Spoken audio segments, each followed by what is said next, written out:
예, 오늘 본문의 말씀은 등불 비유입니다. 비유의 내용은 아주 간단해요. 21절 한 절에 나와 있습니다.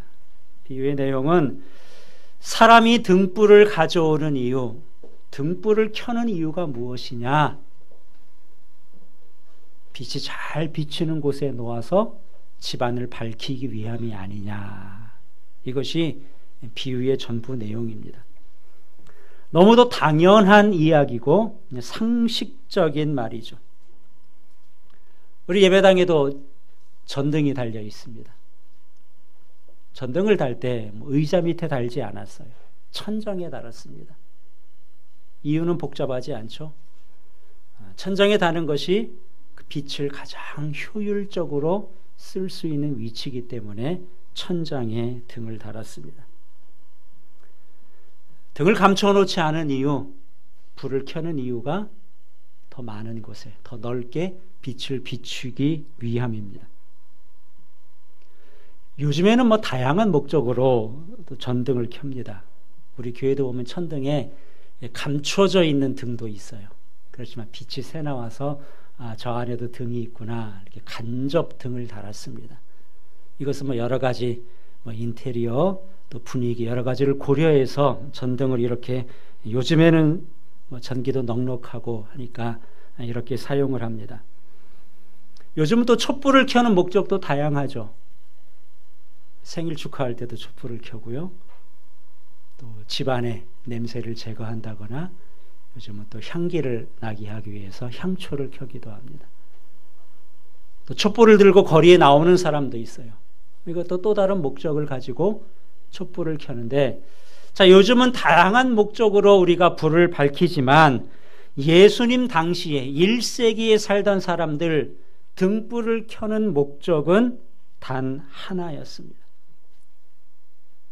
제가 1세기에 고대 근동 지역에서 사용하던 이 등잔을 가져왔어요. 저희 집 가봅니다. 한 번도 외부 정시를 하지 않았는데 오늘 처음 바깥 나들이를 했습니다. 흙으로 만든 작은 등이에요. 이 안에 기름을 넣는데 기름이 얼마나 들어가겠습니까? 그리고 여기다 심지를 이제 달아내는데 심지가 크면 불은 밝겠지만 그 기름이 금방 다 없어질 겁니다. 그러니까 여기에 기름을 넣고 또 기름을 아끼기 위해서 심지도 작게 만들죠. 그래서 어렵게 킨 불인데 이것을 당연히 등경 위에, 등잔을 놓아두는 그 높은 장소에 둬서 온 집안을 최대한 밝히지 않겠느냐. 그렇지 않겠습니까? 꼭 밝혀야 될 순간에만 이 등잔에 불을 밝혀서 주변을 환하게 했을 겁니다. 예수님이 누구나 알고 있던 그 사실을 비유로 말씀하신 거예요. 왜 예수님께서 이 비유를 말씀하셨을까? 이 비유를 말씀하신 목적이 무엇일까? 사람들에게 무엇을 이야기해 주고 싶어서 이 등불을 예로 들었을까 하는 것이 오늘 우리가 살펴볼 내용입니다. 우리가 이 비유를 바로 알려면 이 당시 이 비유의 말씀을 누구를 대상으로 하셨는지 먼저 아는 것이 필요한데요. 오늘 21절에 이렇게 말씀하고 있죠. 또 그들에게 이르시되. 누구에게 이 비유를 하신 건가요? 그들에게. 그럼 그들이 누구일까요? 여기서 말씀하고 있는 그들은 누구일까? 우리가 지난주에 씨 뿌리는 비유의 말씀을 들었습니다. 씨 뿌리는 비유를 들은 사람들이에요. 1절에 보면은 사람들이 큰 무리가 모여서 그 비유를 들었다고 했습니다.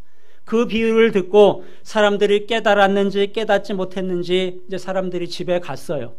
그 다음에 11절에 보면은 10절이죠. 예수께서 홀로 계실 때에 함께한 사람들이 12제자와 더불어 그 비유에 대해서 물으니, 몇몇 사람들이 또 예수님의 제자와 함께 예수님께 따로 물어봤어요. 아까 씨 뿌리는 이야기를 하셨는데 그게 무슨 뜻입니까? 우리 지난주에 들었죠. 그때 예수님께서 설명을 해줬습니다. 씨앗이 길가에 떨어졌다는 것은 무슨 뜻이라고요? 말씀을 사탄이 와서 빼앗은 것이다. 돌밭에 떨어진 씨는 무슨 뜻이냐? 말씀을 듣고 싹이 났지만 외부 환경에 의해서 그 싹이 자라지 못하고 결실하지 못한 것을 의미한다. 가시떨기에 떨어진 씨는 무엇을 의미하는가? 역시 싹이 나서 자라려고 하는데 세상 염려와 욕심 때문에 결실하지 못하는 것이 가시떨기다. 그러나 좋은 땅에 떨어진 씨는 말씀을 듣고 그 다음 뭐예요? 받아서, 말씀을 받아서 100배로 결실하는 것이 좋은 땅이다. 예수님이 소수의 사람들에게 이 씨 뿌리는 비유를 자세히 설명해 준 다음에 다시 그들에게 말씀하신 것이 오늘 본문인 이 등불의 비유입니다. 씨 뿌리는 비유에 대해서 정확히 알게 된 사람들, 그들의 마음에 무슨 생각이 들었겠어요? 그래, 주님의 말씀이 내 안에서 100배로 결실해야 되겠구나, 이런 마음의 소원을 가지게 됐을 거예요. 여러분도 그렇지 않습니까? 여러분도 말씀을 들으면서 그래, 내가 하나님께서 나에게 주신 그 말씀을 사탄에게 빼앗기는 것이 아니라, 내 욕심과 세상 염려에 그것을 잃어버리는 것이 아니라 내가 잘 받아서 100배로 결실해야 되겠다, 이런 마음들을 다 먹으셨을 겁니다. 바로 그들에게 주신 비유가 등불의 비유예요. 등불을 숨겨두지 말고 어둠을 밝히라는 겁니다. 여러분, 하나님의 말씀이 내 마음밭에 떨어졌습니다. 그래서 그 말씀이 100배로 결실한다면 어떤 모습으로 나타나겠어요? 성공하는 인생이 되겠습니까? 부자 되는 것으로 나타나겠습니까? 하는 일마다 다 잘 되는 것으로 나타날까요? 한마디로 말하면은 우리의 빛된 삶으로 나타난다, 이렇게 말할 수 있어요. 왜 그렇습니까? 예수님이 이 땅에 오셔서 예수님이 이렇게 말씀하셨습니다. 나는 세상의 빛이다. 빛으로 오셨다는 거예요. 또 예수님을 소개하는 마태복음에 보면은 예수님의 이 땅에 오심을 통해서 흑암에 앉은 백성이 큰 빛을 봤다. 사망의 땅과 그늘에 앉은 자들에게 빛이 비추어졌다 그랬어요. 예수님은 어두운 세상에 빛으로 오셔서 예수님이 빛을 비추어 주셨습니다. 빛 대신 주님의 말씀이 우리의 마음밭에 떨어졌습니다. 마치 좋은 땅에 씨앗이 떨어져서 100배로 결실을 맺는 것처럼 빛 대신 예수님의 말씀이 우리의 마음밭에 떨어져서 우리가 100배로 결실한다면 그것은 우리가 세상을 향해서 빛을 비추는 모습으로 당연히 나타나지 않겠습니까? 그래서 예수님께서는 산상수훈에서 너희는 세상의 빛이라. 예수님만 빛이 아니라 이제 예수님을 믿는 우리도 너희는 세상의 빛이라, 이렇게 말씀을 하셨습니다. 그래서 이 등불의 비유는 빛된 우리의 사명이 무엇인지를 보여주는 비유예요. 등불을 켜면 그 등불이 집안 구석구석을 비추는 것처럼 우리가 100배로 결실한다는 것은 이와 같다는 것입니다. 우리가 빛된 삶을 살아야 되고 어둠을 몰아내고 세상을 밝혀야 됩니다. 주님의 빛을 더 넓게 구석구석 비춰지게 하는 것, 이것이 등불의 비유를 통해서 주님께서 우리에게 말씀하시고자 하는 성도의 삶의 모습입니다. 그렇잖아요. 빛을 비추라고 해서 우리 보고 늘 손전등 들고 다녀라, 그런 뜻이 아니죠. 요즘 우리가 살고 있는 이 서울은 밝아요. 그렇죠? 낮에도 밝고 밤에도 밝고 어디를 가도 가로등이 환하게 밝히고 있습니다. 이처럼 우리가 밝은 세상을 살고 있지만 또 한편으로 사람들은 여전히 세상이 어둡다고 해요. 물리적으로는 밝은 빛이 있지만 영적으로는 아직도 어둡기 때문에 그렇습니다. 그래서 우리가 세상을 향해서 비춰야 될 빛은 영적인 빛이에요. 에베소서 5장 8절에 이렇게 말씀합니다. 너희가 전에는 어둠이더니 이제는 주 안에서 빛이라. 빛의 자녀들처럼 행하라. 그러면서 그 다음에 빛의 열매가 무엇인지, 빛을 비친다는 것이 무엇인지 설명하는데, 빛의 열매는 모든 착함과 의로움과 진실함이다 그랬어요. 우리가 세상에 빛을 비친다는 게 무엇입니까? 그것은 다름이 아니라 너희가 착하게 사는 거다. 의롭지 않은 사람들 틈에서 너희가 여전히 의롭게 살아가는 것이 빛을 비추는 거다. 진실되지 못한 사람들 틈에서 너희들만큼은 진실되게 살아서 빛을 비춰야 된다. 빛의 열매는 착함과 의로움과 진실함이다. 이렇게 가르쳐주고 있습니다. 우리나라도 빛이신 예수님을 알기 전에 과거 100여 년 전 이 조선 땅은 어둠의 땅, 흑암의 땅이었습니다. 소망이 없는 나라에 선교사님들이 빛 대신 예수 그리스도, 그분의 복음을 들고 이 땅에 와서 전해줬죠. 그래서 이제 그 복음의 빛이 우리에게 비춰졌습니다. 빛이신 주님의 말씀이 우리의 마음밭에 떨어졌어요. 예수 그리스도의 영광의 광채가 우리에게 비춰지게 된 것이죠. 처음 우리의 나라에 왔던 언더우드 선교사, 그분이 우리 이 땅을 바라보며 드렸던 기도문, 이와 같은 기도문이 남아 있습니다. 오 주여, 지금은 아무것도 보이지 않습니다. 보이는 것은 고집스럽게 얼룩진 어둠뿐입니다. 어둠과 가난과 인습에 묶여있는 조선 사람뿐입니다. 조선의 마음이 보이지 않습니다. 그리고 저희가 해야 될 일이 무엇인지 보이지 않습니다. 그러나 주님, 순종하겠습니다. 겸손하게 순종할 때 주께서 일을 시작하시고 그 하시는 일을 우리의 영적인 눈이 볼 수 있는 일이 있을 줄 믿나이다. 지금은 우리가 황무지 위에 맨손으로 서 있는 것 같사오나, 지금은 우리가 서양 귀신 양귀자라고 손가락질 받고 있사오나, 저들이 우리 영혼과 하나인 것을 깨닫고 눈물로 기뻐할 날이 있을 줄 믿나이다.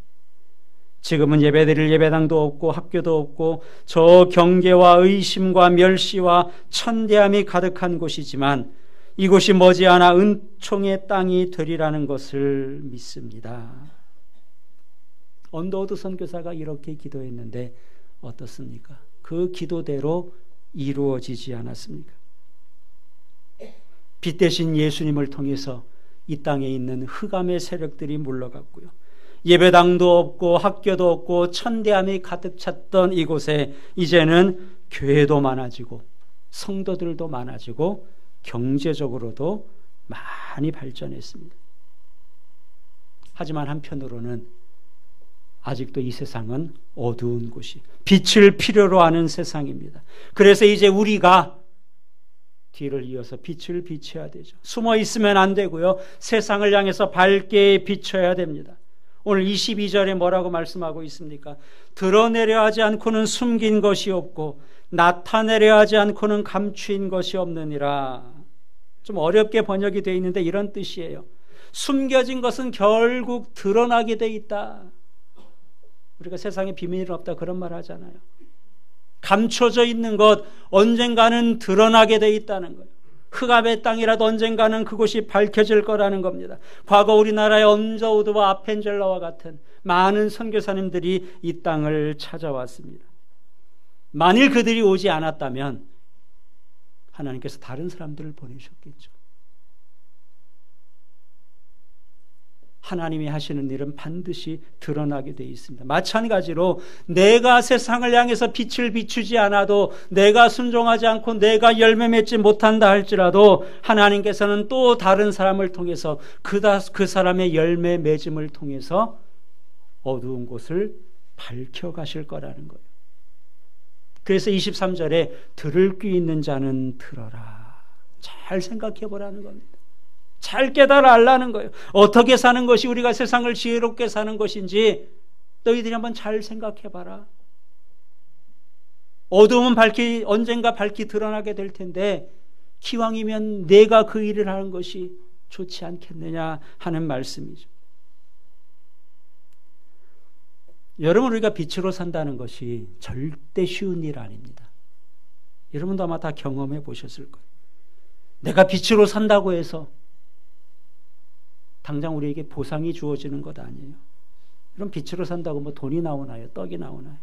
착하고 의롭고 진실하게 산다고 누가 알아주는 사람이 있습니까?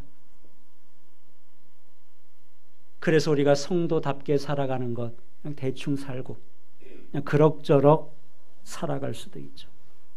근데 주님께서는 아니라는 거예요. 그렇게 살면 안 된다는 거죠. 그 말씀을 24절과 25절에서 우리에게 가르쳐 줍니다. 24절과 25절 말씀을 우리 같이 읽겠습니다. 또 이르시되 너희가 무엇을 듣는가 스스로 삼가라.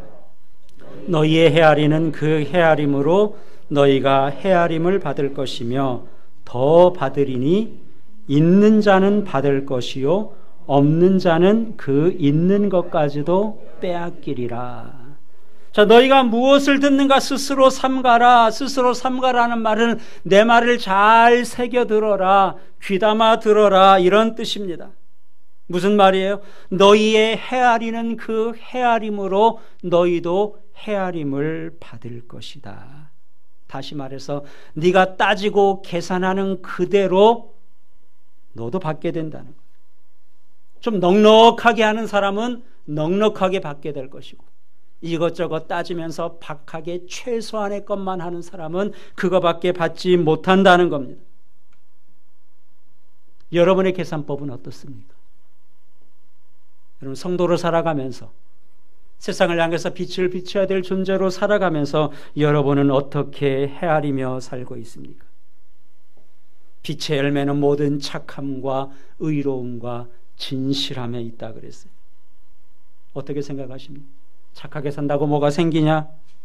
나 혼자 착하게 산다고 뭐 달라질 게 있냐? 진실되게 살면 나만 손해보는 것 아니냐? 이렇게 우리도 계산만 하며 살고 있는 것은 아닙니까?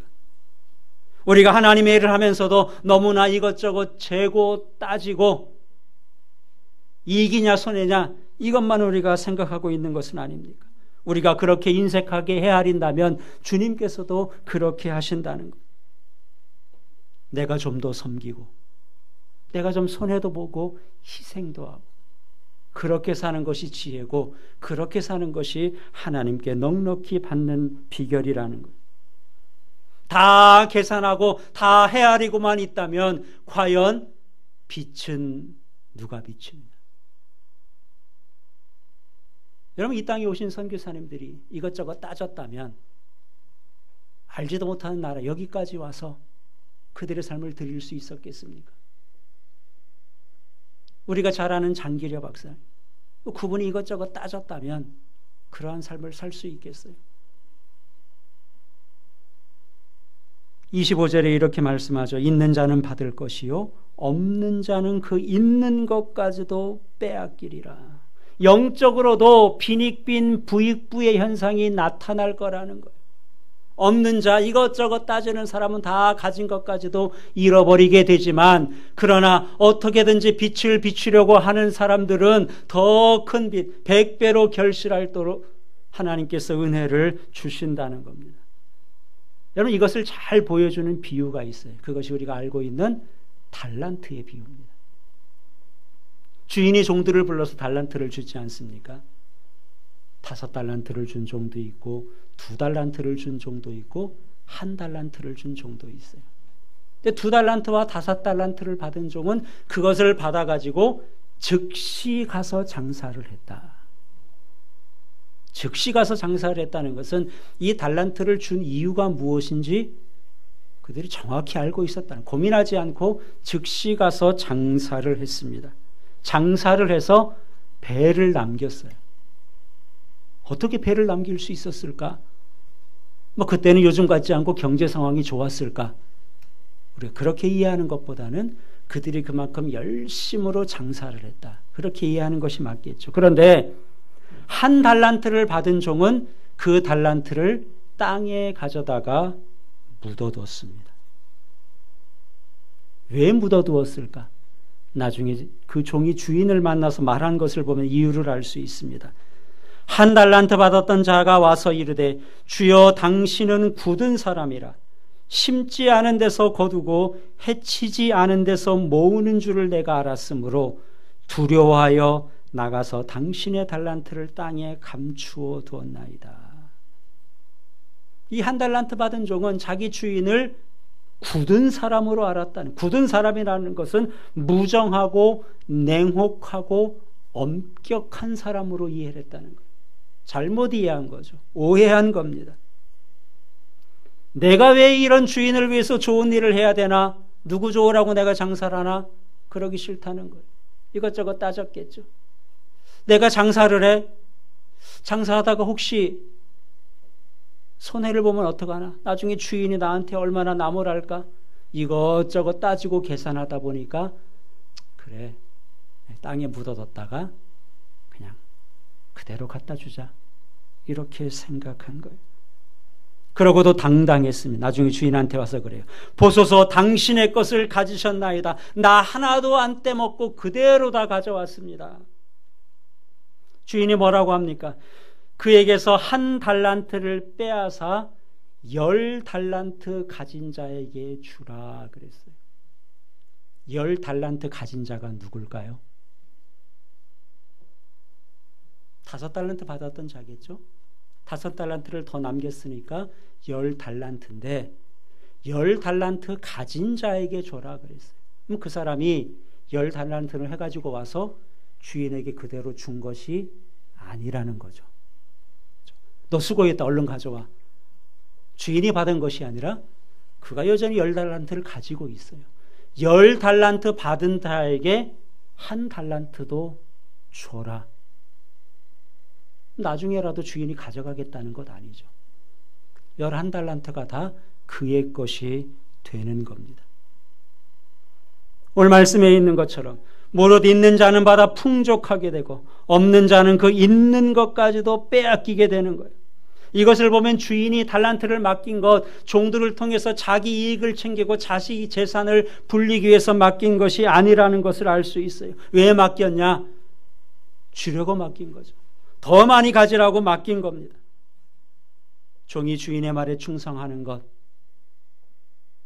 이것저것 따지지 않고 그가 최고로 섬기는 것이 그에게 절대 손해가 아니라는 것을 알 수 있습니다. 뿐만 아니라 그 주인이 이르되 착하고 충성된 종아, 내가 적은 일에 충성하였으며 내가 많은 것을 내게 맡기리니 내 주인의 즐거움에 참여할지어다.